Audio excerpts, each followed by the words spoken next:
నమస్తే, welcome to view point. అస్సాంలో హిమంత బిశ్వ శర్మ రెండోసారి ముఖ్యమంత్రిగా బాధ్యతలు తీసుకున్న తర్వాత సంచలన నిర్ణయాలు తీసుకుంటూ ఉన్నారు. లైక్ వెస్ట్ బెంగాల్ మొట్టమొదటి కేబినెట్ భేటీ జరిగింది మే 12వ తారీఖున. ఈ మే 12వ తారీఖు జరిగినటువంటి కేబినెట్ మీటింగ్ లో ఒక కీలకమైనటువంటి నిర్ణయం తీసుకున్నారు. ఎప్పటి నుంచో ఇది ప్రజలు కోరుకుంటున్నారు, కానీ రకరకాల కారణాలతో ఆగిపోతూ వస్తోంది. అదేంటంటే యూసీసీని అస్సాంలో అమలు చేసి తీరాలి. యూనిఫామ్ సివిల్ కోడ్ని అస్సాంలో అమలు చేసి తీరాలి త్వరలో. దీనికి సంబంధించి కేబినెట్ అప్రూవ్ చేసింది.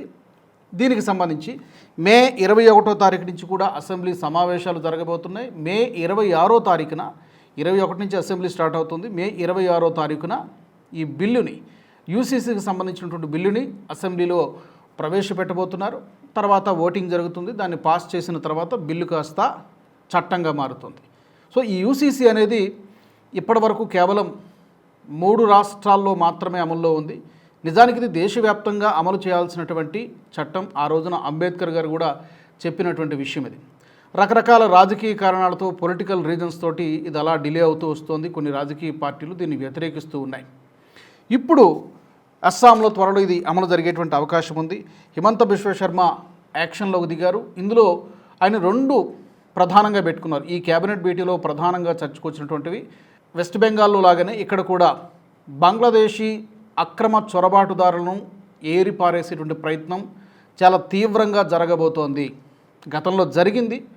నిజానికి బీజేపీ అక్కడ పవర్లోకి రావడం ఇది 3వసారి. హ్యాట్రిక్ కొట్టింది బీజేపీ. హిమంత బిశ్వ శర్మకి ఇది 2వ టర్మ్.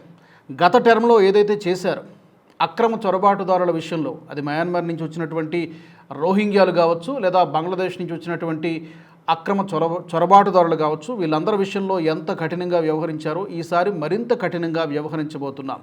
భారతీయులు కానటువంటి వాళ్ళకి అస్సాంలో చోటు లేదు. నిజానికి భారత్లోనే చోటు లేదు. సరే, ప్రస్తుతానికి మనం అస్సాం గురించి మాట్లాడుకుంటున్నాం కాబట్టి అస్సాంలో ఈ చొరబాటుదారుడు అనేటువంటి వాడు కనిపించకూడదు అనేటువంటి చాలా స్ట్రిక్ట్గా దీన్ని అమలు చేయబోతున్నాం, మరింత స్ట్రిక్ట్గా అమలు చేయబోతున్నాం అని చెప్పడం జరిగింది. ఎందుకంటే దీని ప్రభావం ఎలా ఉంది అంటే కనుక, బ్రహ్మపుత్ర నది ఆ పరివాహక ప్రాంతాల్లో అక్కడ కొన్ని ద్వీపాలు ఉంటాయి. ఆ ద్వీపాలలో ఈ చొరబాటుదారులదే రాజ్యం. కొన్ని దశాబ్దాలుగా అక్కడ పాతుకుపోయినారు. వాళ్ళకి ఏముండవు, ఇండియన్ సిటిజన్ అనడానికి ఏముండవు, కానీ వాళ్ళదే అక్కడ గుత్తాధిపత్యము, వాళ్ళదే రాజ్యం నడుస్తూ ఉంటుంది. సో అలాంటి ద్వీపాలన్నిటిపై కూడా ఇప్పటికీ కూడా అక్కడ పరిస్థితి ఎలా ఉందంటే, ప్రభుత్వ అధికారులు కానీ పోలీసులు కానీ వెళ్ళాలంటే భయపడతారు. ఎందుకంటే వాళ్ళ అడ్డ, వాళ్ళ సామ్రాజ్యంలాగా అవి నడుస్తూ ఉన్నాయి. సో ఇక మీదట అవన్నీ కూడా ఉండకూడదు. ఈ ఇన్ఫిల్ట్రేషన్స్ ఆగాలి, చొరబాట్లు ఆగాలి, చొరబాటుదారులు మొత్తం పంపించేసేయాలి వెనక్కి అనేటువంటి నిర్ణయం చాలా కఠినంగా తీసుకున్నారు. అండ్ కమింగ్ టు మరొక ముఖ్యమైనటువంటి నిర్ణయం, యూనిఫామ్ సివిల్ కోడ్ని అస్సాం రాష్ట్ర వ్యాప్తంగా అమలు చేసి తీరాలి. దేనికి యూనిఫామ్ సివిల్ కోడ్? ఉమ్మడి పౌర స్మృతి.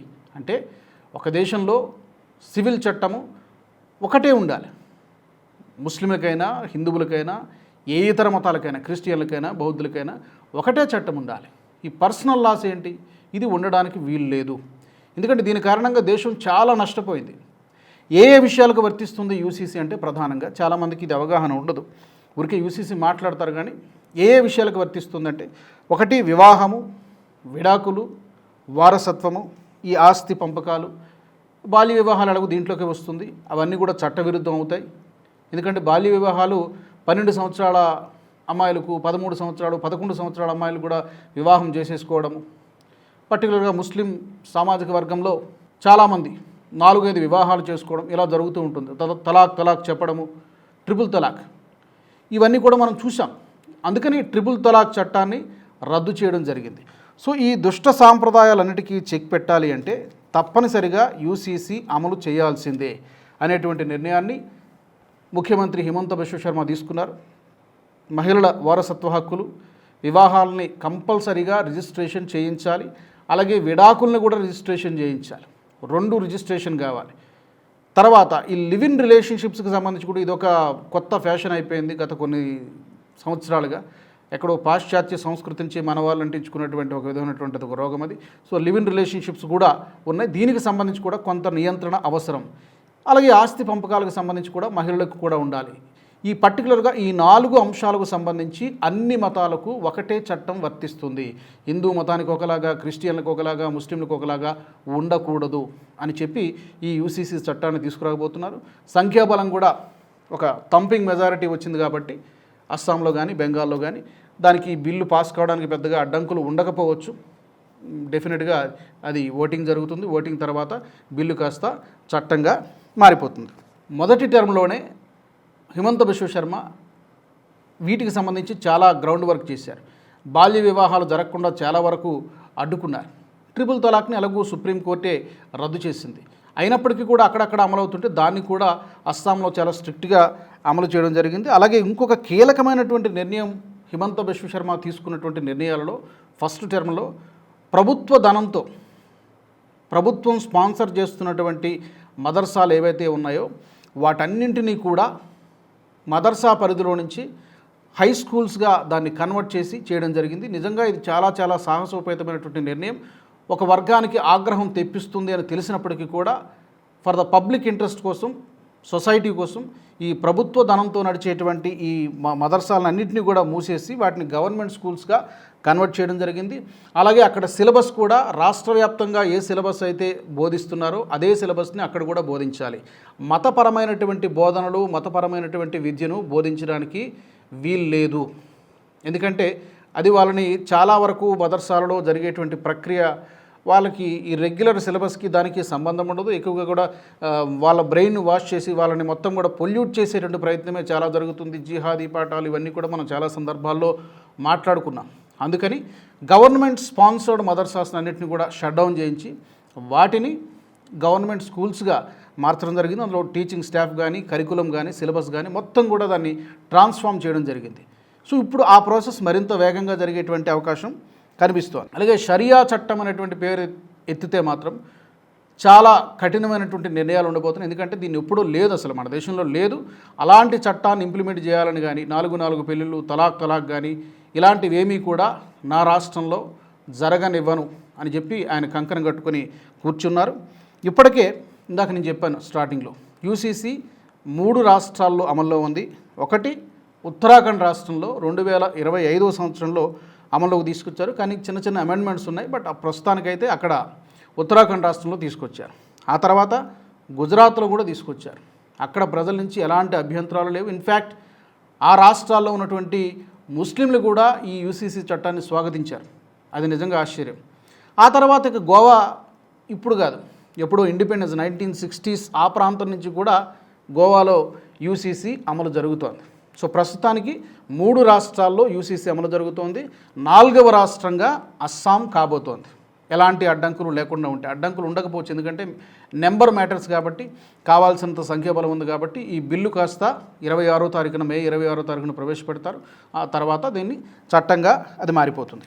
అయితే దీనికి ఒక చిన్న మినహాయింపు మాత్రం ఇచ్చారు. ఎందుకంటే ప్రతి చట్టానికి కొన్ని మినహాయింపులు ఉంటాయి. ఈ యూసీసీ చట్టానికి కూడా ఆ రాష్ట్రంలో ఉన్నటువంటి ఎస్టీ షెడ్యూల్డ్ ట్రైబ్స్ అంటే ఆదివాసీ తెగలకు మాత్రం దీని నుంచి మినహాయింపు ఇచ్చారు. ఎందుకు ఇచ్చారంటే ఆదివాసీ తెగల యొక్క వివాహ వ్యవస్థ కానీ, లేకపోతే ఆస్తుల పంపకాలు కానీ, వాళ్ళ సంప్రదాయాలు కానీ కొంచెం భిన్నంగా ఉంటాయి. రెగ్యులర్గా ఈ సొసైటీ, మన సమాజము, ఆదివాసీ తెగల్లో కొంచెం ఈ సంప్రదాయాలు, ఈ వ్యవహారాలన్నీ కూడా కొంచెం భిన్నంగా ఉంటాయి. కాబట్టి వాళ్ళకు మాత్రం ఈ యూసీసీ చట్టం నుంచి కాస్త మినహాయింపులు ఇచ్చారు. వాళ్ళకు వర్తించదు. మిగిలిన సభ్య సమాజం మిగతా అందరికీ కూడా, మిగిలిన అన్ని మతాల వారికి కూడా ఖచ్చితంగా యూసీసీ చట్టం ఫాలో కావాల్సిందే, అమలు చేయాల్సిందే అనేటువంటిది హిమంత బిశ్వ శర్మ చెబుతున్నటువంటిది. నిజానికి ఇది కోరుకుంటున్నారు ఒక్క అస్సాం రాష్ట్రంలోనే కాదు, ఈ 4 రాష్ట్రాల్లో మాత్రమే కాదు, అన్ని రాష్ట్రాల్లోనూ యూనిఫామ్ సివిల్ కోడ్ అమలు చేసి తీరాల్సిందే. కాకపోతే దేశవ్యాప్తంగా ఒకటేసారి కాకపోవచ్చు, ప్రయోగాత్మకంగా జరుగుతూ ఉన్నట్టుంది. ప్రస్తుతానికి 3 చోట్ల వచ్చింది, మరొక చోట అస్సాంలో రాబోతోంది. త్వరగా అట్లీస్ట్ ప్రస్తుతం బీజేపీ పాలిత రాష్ట్రాల్లో లేదా ఎన్డీఏ కూటమి అధికారంలో ఉన్న రాష్ట్రాల్లోనైనా ఒక్కొక్కటిగా అమలు చేస్తే ఇక మిగిలిన రాష్ట్రాలు ఎక్కువ ఎలాగూ లేవు కాబట్టి తెలంగాణ, కర్ణాటక, అలాగే కేరళ ఇలాంటి రాష్ట్రాల్లో కొంత సమయం పట్టవచ్చు. బట్ అక్కడ కూడా అమలు జరిగి తీరాల్సింది. మరి ఈ అంశానికి సంబంధించి, హిమంత బిశ్వ శర్మ నిర్ణయానికి సంబంధించి మీ వాల్యుబుల్ ఫీడ్బ్యాక్ని, మీ అభిప్రాయాలని, యూసీసీ చట్టం ఈ దేశానికి ఎందుకు అవసరం, ఎందుకు అమలు చేయాలి? తప్పకుండా మీ ఒపీనియన్స్ని కామెంట్ సెక్షన్లో పెట్టండి. వచ్చే వ్యూ పాయింట్లో మరొక ఇంట్రెస్టింగ్ టాపిక్తో మళ్ళీ నేను మీ ముందుకు వస్తాను. జై హింద్, జై భారత్. ఈ వీడియో మీకు నచ్చినట్టయితే లైక్ చేయండి, 10 మందికి షేర్ చేయండి. అలాగే కామెంట్ల రూపంలో మీ అభిప్రాయాలను మాతో పంచుకోండి. Nationalist hub group of channels ను సబ్స్క్రైబ్ చేసుకుని తెలుగునాట జాతీయవాద జర్నలిజాన్ని ప్రోత్సహించండి. ఈ వీడియో కింద ఉన్న బెల్ ఐకాన్ పై క్లిక్ చేయడం మర్చిపోవద్దు.